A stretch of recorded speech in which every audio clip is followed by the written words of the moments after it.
Direito de resposta aprovado pelo TSE contra a Jovem Pan diz que Lula é inocente.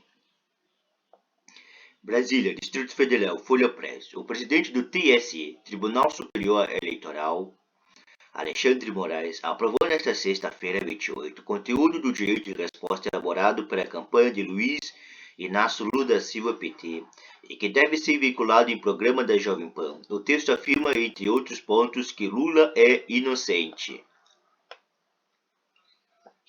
No último dia 17, o tribunal concedeu 3 direitos de respostas ao petista por acusações feitas por comentarista do canal de que ele mente e não foi inocentado. A emissora recorreu para tentar vetar a mídia da resposta apresentada pelo petista, mas Moraes manteve o conteúdo. No texto que será apresentado nos canais da Jovem Pan, a campanha de Lula diz que é necessário restabelecer a verdade. Na sequência, a resposta é a seguinte: o Supremo Tribunal Federal confirmou a inocência do ex-presidente Lula, derrubando as condenações ilegítimas impostas por um juiz incompetente. A ONU reconheceu que os processos contra Lula desrespeitaram o processo legal e violaram seus direitos políticos.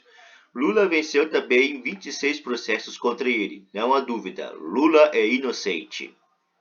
Moraes narra na decisão que a emissora havia questionado elementos gráficos da mídia apresentada pela campanha de Lula, afirmando que havia elementos típicos de propaganda eleitoral, como o logotipo com o nome Lula, alternando-se com o número 13.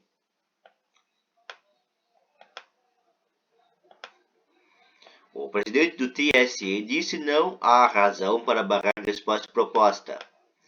Trata-se, ao contrário, de informações que visam prestigiar o direito à transparência da informação mediante identificação da autoria do vídeo veiculado, escreveu Moraes. Ao aprovar o direito de resposta por 4 votos a 3, o TSE ainda determinou que comentaristas da emissora não devem reproduzir as mesmas críticas contra Lula sob pena de multa de R$25 mil por reiteração ou anotação da conduta dos citados meios de comunicação. A decisão do TSE virou munição para apoiadores do presidente Jair Bolsonaro, PL, acusarem o tribunal de censura.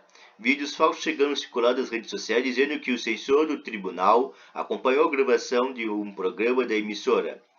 O começo da fala de resposta de Lula ainda cita em qual programa e por quais comentaristas as acusações do petista foram feitas.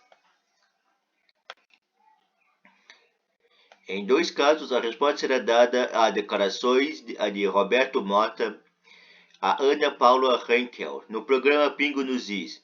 A terceira resposta trata-se de fala da jornalista Zoe Maria Fernandes Martinez Mota, do programa Morning Show. Moraes ainda reafirmou que a resposta deve apresentar o emprego de mesmo impulsionamento de conteúdo eventualmente contratado em mesmo veículo, espaço, local, horário, página eletrônica, tamanho, característica e outros elementos de realce utilizado da ofensa.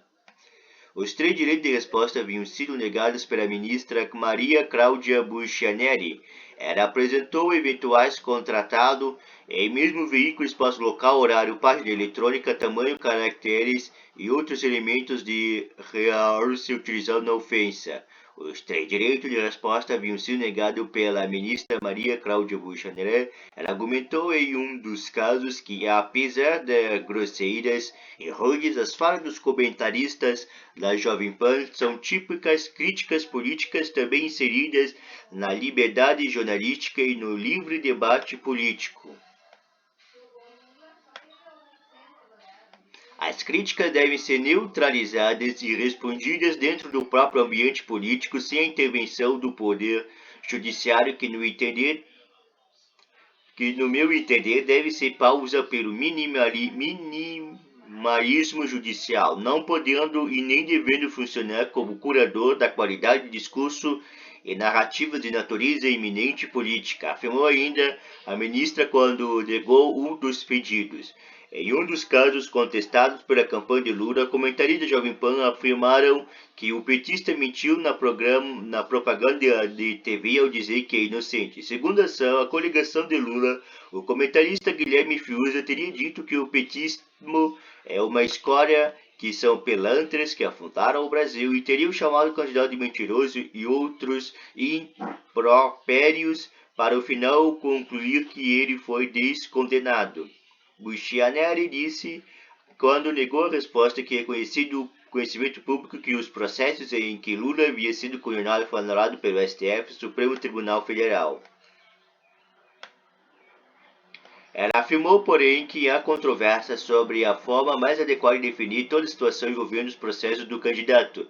A controvérsia que se coloca, no entanto, trata-se, ao fim e ao cabo, de controvérsias eminentes técnico-jurídicas, se tais julgamentos de anulação processual, por vícios formais, podem ser equiparados a uma sentença de absolvição, ou dito de outro modo, muito embora seja inequívoco o restabelecimento do status de inocência do candidato, dada a existência de qualquer condenação transitado em julgado contra si, haveria propriedade técnica da afirmação de que teria ele sido inocentado, escreveu a ministra quando negou a decisão que ela foi derrubada respostas. A própria controvérsia jurídica existentes sobre os termos e expressões mais adequados da definição de toda situação envolvendo os processos contra os candidatos evidencia, no meu entender, a inexistência de fato chapada e sabidamente verídica, pressupondo indispensável a excepcional concessão de direito de respostas, afirmou ainda a ministra à época.